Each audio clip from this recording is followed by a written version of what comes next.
تبھی علماء کہتے ہیں کسی سے تنہائیوں میں گناہ ہوا ہو بالفرض، اللہ نہ کرے، اور اس نے توبہ کر لی، پھر لوگوں کو پتہ چل گیا، لوگ تانے دے رہے بے تو ویسا تھا، ان تانوں کی پرواہ بولو مت، بولے نہ تمہارا جرم کیا اور نہ ہمیں تم سے معافی مانگنے کی ضرورت، جس سے کیا ہے وہ جانتا ہے. لوگوں کو نہیں لفٹ کرایا کرو زیادہ، کیونکہ لوگ اس چیز کو مسلط کر لیتے ہیں.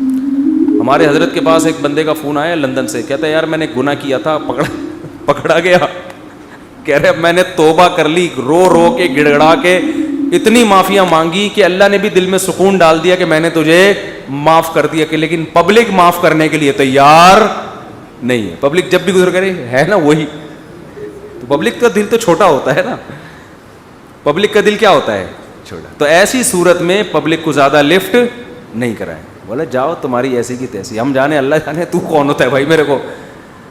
اور قرآن کے الفاظ دیکھو یار، وَمَن يَعْمَلْ سُوءًا أَوْ يَظْلِمْ نَفْسَهُ ثُمَّ يَسْتَغْفِرِ اللَّهَ يَجِدِ اللَّهَ غَفُورًا رَحِيمًا. ایسے وجد والی آیتیں ہیں. فرمایا جو بھی گناہ کرے گا، اپنی جان پہ ظلم کرے گا، ظلم ہو گیا، گناہ ہو گیا، شیطان نے بہکا دیا اس کو، غلط ہو گیا اس سے، حقوق العباد سے اس کا تعلق نہیں ہے، کیونکہ حقوق العباد میں پھر اس بندے سے بھی معافی مانگنا ضروری. کچھ جرائم ایسے ہیں جو اللہ اور بندے کے آپس کے معاملات. فرمایا پھر اس کو خیال ہوا کہ بھائی خدا تو انتقام لے گا، اور ویسے بھی غیرت کے خلاف ہے جس نے اتنے احسانات کیے اس کو ناراض کرنا. قرآن کہہ رہا ہے ثم یستغفر اللہ، پھر وہ اللہ سے کیا کرتا ہے؟ معافی. کیا عجیب الفاظ ہیں. اللہ نے یہ نہیں فرمایا غفرہ اللہ، اللہ اسے معاف کر دے گا، نہ نہ نہ نہ، یہ انداز نہیں ہے، یہ اللہ اس سے انتقام نہیں لے گا. فرمایا یجید اللہ غفور الرحیم، وہ اللہ کو پائے گا، وہ دیکھے گا کہ اللہ غفور بھی ہے اور رحیم، وہ دیکھے گا اپنی آنکھوں سے.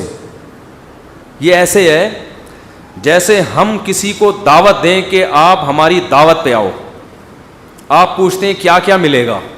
ایک طریقہ ہوتا ہے آپ بتائیں بھائی بریانی کا انتظام بھی ہے، کباب بھی ہیں، اور اللہ بھلا کرے چکن کا بھی انتظام ہے، اور کڑھائی بھی ہے، 2-4 چیزیں اور بتا دی آپ نے، تو ذہن میں رکھ کر آئے گا ٹھیک ہے بھائی یہ چیزیں ہوں گی. ایک اسٹائل یہ ہوتا ہے وہ کہ بھائی کیا ملے گا، تو آپ اس کو بتائیں جب تم آؤ گے نا تو میری دعوت میں پہنچنے کے بعد تمہیں محسوس ہوگا کہ وسیم بھائی چھوٹے موٹے سیٹ نہیں ہیں.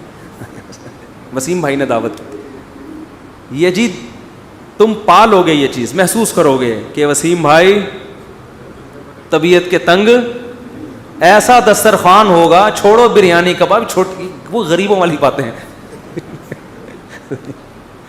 کیا بریانی، مسالے والی بریانی، اور مفتی صاحب کے بیان سنتے رہتے الٹے الٹے، مسالے والی بریانی، چپلی کباب، کوئٹہ کی چائے. ابے بھائی چھوڑو یہ باتیں ہیں، یہ تو کہیں کھانچے وانچے میں پڑی ہوئی ہوگی. ٹھیک ہے نا. یجد تم پاؤ گے، مجھے محسوس کرو گے کہ یہ چھوٹا موٹا سیٹ نہیں ہے. دسترخوان دیکھ کے اندازہ ہو جائے گا بھائی کوئی بہت بڑا آدمی ہے. تو قرآن کے الفاظ کیا ہیں آپ کو پتہ ہے؟ جو بڑے لوگوں کی دعوتیں، مولانا طارق جمیل صاحب نے بتایا کویت کے شہزادوں نے ان کی دعوت کی. ایک تو لوگوں کو نا مولویوں کی دعوت میں جانے سے بھی تکلیف اور نہ جانے سے بھی تکلیف. مولوی گارڈ رکھے اس سے بھی ان کو تکلیف ہوتی ہے، گارڈ نہ رکھے اس سے بھی تکلیف، گاڑی رکھو اس سے بھی تکلیف، رکشے میں جا رہا ہے، چنچی میں جا رہا ہے، اس پہ بھی ان کو تکلیف ہوتی ہے. تم چھوڑ دو کسی کی پرسنل لائف، وہ ریوو میں بیٹھا ہے، وہ پجاروں میں بیٹھا ہے، وہ رکشے پہ لٹک کے جا رہا ہے، وہ ہوٹل میں انڈا مور پہ پراٹھے کھا رہا ہے، اپنے خرچے پہ کھا رہا ہے نا، کوئی زکات کے پیسے تھوڑی کھا رہا ہے. میں انڈا مور پہ پراٹھا کھا رہا ہوں، لگے رہے 3 بیویاں ہو کے بھی پراٹھے کہاں کھا رہے ہیں. پوری پوسٹ چلا دی میرے خلاف، پوری پوسٹ چلی ہے، نام نہیں لیا اس نے، بولا بعض لوگوں کی 3 اور پراٹھے کہاں کھا رہے ہوتے ہیں.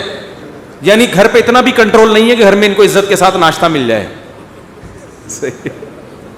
بدتمیزی کی انتہا ہے یار. تمہیں کس نے کہا کہ ہمیں گھر میں ناشتہ نہیں ملتا اس لیے ہم وہاں جا کے کھا رہے ہیں؟ بھائی ہمیں وہ پٹھان ہوٹل کا پراٹھا بچپن سے پسند ہے، لت پڑ گئی ہے تو کھا لیتے ہیں، اور ہمیشہ تھوڑی کھاتے ہیں، کبھی کبھار جا کے کھا لیتے ہیں. گھر میں ہوتا ہے سب کچھ، گھر والے بٹھا رہے ہوتے ہیں یار وہ پراٹھے کا لوگ، وہ گھر میں لا کے کھاؤ وہ مزہ بھی نہیں آتا. اب کوئی بندہ جاوید نہاری میں یا سہیل نہاری پہ بیٹھ کے وہاں کھا رہا ہو تو اس کا یہ مطلب ہے کہ اس کو گھر میں کھانا نہیں ملتا.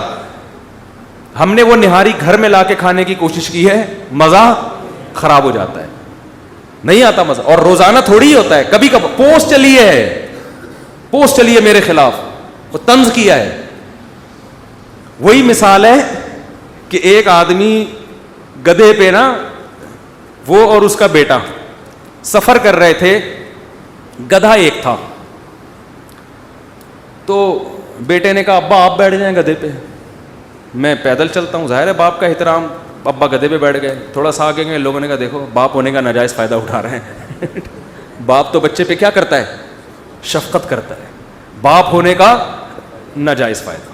بیٹا بیچارہ, اس نے کہا تو بیٹھ جا بیٹا, میں نیچے اتر جاتا ہوں. بیٹے کو گدھے پہ بٹھایا, خود نیچے.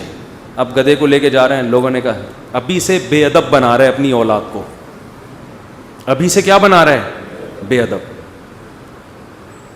اس کو باپ بنایا ہوا ہے, خود اس کا بیٹا بنا. تو یہی بچے پھر بڑے ہو کر باپ کے گریبان میں ہاتھ پکڑتے ہیں, پھر یہ روتے پیٹتے ہیں. اس نے کہا یار دونوں بیٹھ جاتے ہیں. دونوں بیٹھے, لوگوں نے کہا گدھا ایک ہے, ڈبل ڈبل بندہ چڑھا ہوا ہے اس کے اوپر, بے زبان جانور ہے, وہ بیچارہ کچھ بول نہیں سکتا, اس کی بے زبانی سے ناجائز فائدہ اٹھایا جا رہا ہے.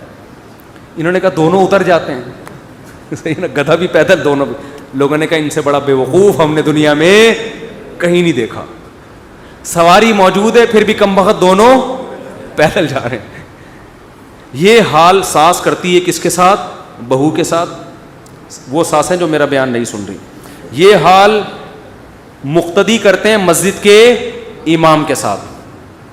یہ ہوتا ہے, ہر چیز الٹی لگتی ہے. اور یہی حال عوام کرتی ہے مولاناؤں کے ساتھ, علماء کے ساتھ. چھوڑ دو کسی کی پرسنل لائف ہے, ہاں اگر وہ چندے لے رہا ہے لوگوں سے, اس کا کوئی مدرسہ ہے, پھر محلے والوں کی ذمہ داری یہ پوچھیں کہ ایسا تو نہیں وہ چندوں سے لے کے یہ پھر عام آدمی کی نہیں, محلے والوں کی ذمہ داری ہے کہ بھئی آپ ذرا اس کا حساب دیں, کیونکہ بدگمانی تو ہو رہی ہے نا کہ آپ کے پاس زکوٰۃ کے پیسے بھی آتے ہیں. ایسا تو نہیں, کیونکہ بعض لوگ ایسا کرتے ہیں, سب کی بات نہیں کر رہا, بعض لوگ دکان ہی مدرسے کے نام پہ چلاتے ہیں. وہ ان کا کوئی بزنس نہیں ہوتا, تو 4 دیواری کھڑی کر کے 8-10 یتیم بچوں کو لا کے ڈال دو, کروڑ روپے چھاپنے کی مشین. اسٹیٹ بینک آپ سے آ کے قرضہ لیتا ہے پھر تھوڑے دنوں میں. حقیقت بتا رہا ہوں میں, یہ ہو رہا ہے. میں نہیں کہہ رہا سب ایسا کر رہے ہیں, کچھ لوگ ایسا کرتے ہیں, لیکن اس کی وجہ, اس کا یہ مطلب نہیں کہ سارے مدرسے غلط ہیں. او بھائی آپ کو بھی تو اللہ نے شعور دیا ہے, آپ دیکھو کہ بھائی تو کون ہے, تو نے یہ 4 دیواری کھڑی کر کے 2 دن میں کروڑ پتی ہو گیا, تو کہاں سے آ رہا ہے. تو اس کو چاہیے کہ وہ پابند ہے کہ وہ بتائے کہ کہاں سے کما رہا ہوں میں. سمجھتے نہیں ہو میرا خیال ہے بات کو. تو اس میں خوب ایک بات کر کے بس میں آگے چلتا ہوں. دیکھو گارڈ نہ رکھنا, جبکہ آپ کو, کیونکہ لوگ اس کو سادگی سمجھتے ہیں. میں نے یوٹیوب پہ بھی ایسی ویڈیوز دیکھی ہیں, فلاں سے ملنے گئے, کوئی گارڈ ہی نہیں ہے, ایسے جا کے چپک گئے ہم سے, کوئی پوچھنے والا نہیں ہے. کیسے ہمارے حضرت جی بہت سادہ ہیں, کتنے سادہ. یہ سادہ نہیں ہے, یہ پرلے درجے کے بے وقوف اور 1 نمبر کے احمق ہیں. کیونکہ ملکی حالات بھی ایسے ہیں, جب بھی ملک میں حالات خراب ہوتے ہیں مشہور شخصیتوں کو ہمیشہ نشانہ بنایا جاتا ہے. نہیں آ رہی بات. جب بھی ملک میں بیرونی طاقتوں نے حالات خراب کرنے ہوتے ہیں, وہ دیوبندی, بریلوی, اہل حدیث, شیعہ, سنی کا فرق نہیں دیکھتے. وہ کہتے ہیں جو آدمی مشہور ہے اس کو اڑا دو اور دوسرے پہ بلی ڈال دو. دیوبندی کو مارو, ڈال دو بلی بریلویوں پہ, بریلوی کو مارو دیوبندی پہ, اہل حدیث کو مارو فلاں پہ ڈالو. اور ماضی میں ایسا بہت ہوا ہے.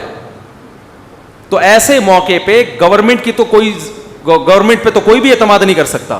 ایسے موقع پہ آپ اگر مشہور ہو گئے ہو اور پھر بھی آپ گارڈ نہیں رکھ رہے, تو آپ انا للہ کے لیے بہت جلد, ذرا سے ملک میں حالات خراب ہوں گے, سب سے پہلے نشانہ کس کو بنایا جائے گا, آپ. حضرت مولانا عادل شہید رحمۃ اللہ علیہ جو اتنے بڑے عالم تھے, بھی وفاق المدارس کا کہا جاتا ہے انہوں نے صدر بننا تھا, اتنی ان کی ساکھ تھی, اتنا ملیشیا میں اور دنیا میں ان کا نام تھا, اتنے بڑے عالم. ہم ان سے کہتے تھے, علماء کہتے تھے آپ تو ایسے نہتے گھوم رہے ہیں. لیکن وہی ہے, بعض بدبخت لوگ غلط مشورے دیتے ہیں, نہیں حضرت موت تو ایک دن آنی ہے, وہ تو ویسے بھی آنی ہے, تو نہ پھر کھانا بھی نہیں کھاؤ, زہر کا پیالہ پیو, جس دن مرنا ہوگا نہیں مرنا ہوگا تو الٹی ہو کے نکل آئے گا وہ زہر کا پیالہ. وہ کیا ہوا ہے, کیسے ان کو شہید کیا ہے. بعض علماء سے میں نے سنا, کہتے ہیں تو چلانے والے نے بندوق چلا دی, ورنہ گلا دبا کے بھی مار سکتا تھا, گولی بھی ضائع کرنے کی ضرورت نہیں تھی, کوئی سیکیورٹی کا انتظام سرے سے تھا ہی نہیں. تو یہ بہت بڑا حضرت مولانا یوسف الدھانوی شہید رحمۃ اللہ علیہ, بازار میں سبزی خرید رہے ہیں اور ایک بندہ یہاں بندوق کر کے شہید کر کے چلا گیا. اس وقت ہمارے شیخ مفتی رشید احمد صاحب کو بہت غصہ آیا تھا, بہت غضب, کیونکہ ہمارے شیخ حضرت مفتی رشید احمد صاحب کو حضرت مولانا یوسف جہانوی سے بہت محبت تھی. ان کے بارے میں کہتے تھے کہ یہ بہت یعنی ایک نمبر کہتے تھے ان کو, اور مولانا یوسف جہانوی بھی مفتی رشید احمد صاحب کے بارے میں کہتے تھے کیا ہیں, ایک نمبر. بلکہ مولانا یوسف جہانوی نے یہاں تک کہا کہ جس کو جو مفتی رشید احمد صاحب کی پوری اتباع کرے گا نا, میں اس کے بارے میں غالب گمان رکھتا ہوں کہ وہ جنتی ہے. بڑے دعوے کرتے تھے کہ یعنی ان کی اگر کوئی صحیح طریقے سے ان کو فالو کرے گا یہ اتنے نیک ہیں. تو جب گلی میں چل رہے ہیں کوئی یہاں بندوق رکھی شہید کر کے چلا گیا. حضرت اتنے حیران ہوئے, حضرت ان کے متعلقین پر حیران ہوئے کہ دیکھو جو خود شخصیت ہوتی ہے نا اس کو اپنی فکر نہیں ہوتی, اس کے چاہنے والوں کی ذمہ داری ہوتی ہے کہ اس کو اس پر لے کر آئیں. وہ گارڈ نہیں بھی رکھ رہا زبردستی تھوپیں گارڈ کہ کیسے گھوم رہے ہو بھائی, آپ نہیں رکھ رہے اس کا مطلب آپ کو محبت, یعنی آپ اس کو مجبور اگر نہیں کر رہے اس کا مطلب آپ کو ان کی شہادت سے آپ کی صحت پہ کوئی فرق پڑنے والا نہیں ہے. ایک طرف آپ محبت کے دعوے بھی کرتے ہو اور دوسری طرف آپ نے اپنے پیر صاحب کی حفاظت کا کوئی انتظام نہیں کیا. کب تک چھپو گے پیڑوں کی آڑ میں, کبھی تو ملو گے لنڈا بازار میں. وہ شعر میرا بڑا ہٹ, اس کا اس سے تعلق نہیں ہے لیکن ویسے ہی لنڈا بازار ایک ایسی جگہ ہے جہاں ہر آدمی آنکھ بچا کے جاتا ہے. ڈیفنس والے بھی آتے ہیں کیونکہ وہاں سے خریدی ہوئی پینٹ کے بارے میں کوئی نہیں بتا سکتا کہ یہ طارق روڈ سے خریدی ہے یا لنڈا بازار سے. یہی تو کمال ہے لنڈا بازار کا, اگر پکڑے جاتے تو پھر لنڈا کی مارکیٹ چلتی. میں نے ایک دفعہ اوریجنل لیدر کی جیکٹ صدر سے خریدی, لوگ بار بار کہتے لنڈا سے لی ہے. میں نے کہا کاش لنڈا سے لے لیتا, وہ زیادہ اچھا, پیسے بھی بچتے عزت بھی رہتی. تو یہ حماقت ہے کہ آپ بہرحال ایک مشہور تو ہو گئے نا, صحیح ہوئے غلط ہوئے وہ ہمارا تو آپس میں وہ پھڈا چلتا رہتا ہے.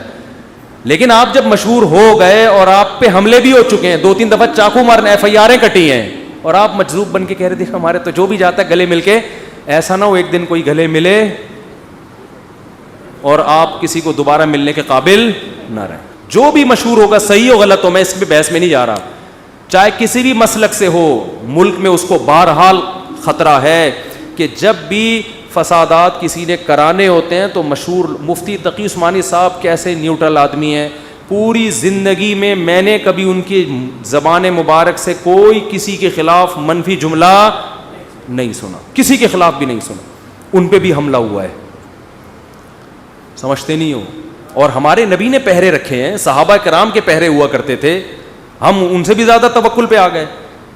تو کچھ چیزیں ایسی ہوتی ہیں جن کا سادگی سے نہیں, کس سے تعلق ہے, بولو, حماقت سے. اور یہ جو سیلیبریٹی ہوتی ہے نا اس کو اتنی فکر نہیں ہوتی, یہ انسان کی نیچر ہے, وہ اپنے بارے میں سمجھتا ہے میں نہیں مروں گا اتنے آرام سے, یہ انسان کی نیچر ہے. اس کے متعلقین پر لازم ہوتا ہے کہ وہ اس کو فورس کرے کہ تمہارے باپ کو بھی گارڈ رکھنی. میرے جو گارڈ آپ کو نظر آ رہے ہیں, میں بھی ایسے ہی احمق ہوں. 5-6 سال سے کوششیں ہو رہی تھی مجھے گارڈ دیے جائیں, میں نے کہا نہیں رکھوں گا میں. اور میں اس لیے نہیں رکھ رہا تھا کہ میں نے کہا میں بکری چرانے کے لیے نکلتا ہوں, اب ریوو میں گارڈ بیٹھے ہوئے ہیں, مفتی صاحب دمبی کو لے کے جا رہے ہیں, تو عجیب سا لگے گا نا. یا تو کشمیر فتح کرنے جا رہے ہوں, پھر پیچھے پیچھے ریوو آ رہی ہوتی, گارڈ ہوتے, اور 2 کلاشن کوفیں میرے ہاتھ میں ہوتی, اور کہاں جا رہے ہیں جی. میرے کام کیا ہے بھائی, میں تو مدرسے میں پڑھاتا ہوں, یہاں بیان کرتا ہوں, اور پھر بکریاں چراتا ہوں. میں اپنی بکری کو لے کے, دمبی ہے میری, کبھی اس کی گھاس خریدنے جا رہا ہوں, کبھی وہ, تو لمبے لمبے گارڈ ہوں گے, بولیں گے یار ہمیں کس کام پہ لگا دیا. ابھی میں نے پھر وہ, لیکن جو چاہنے والے بعض لوگ انہوں نے زبردستی لا کے تھوپ دیے, اور اچھا کیا,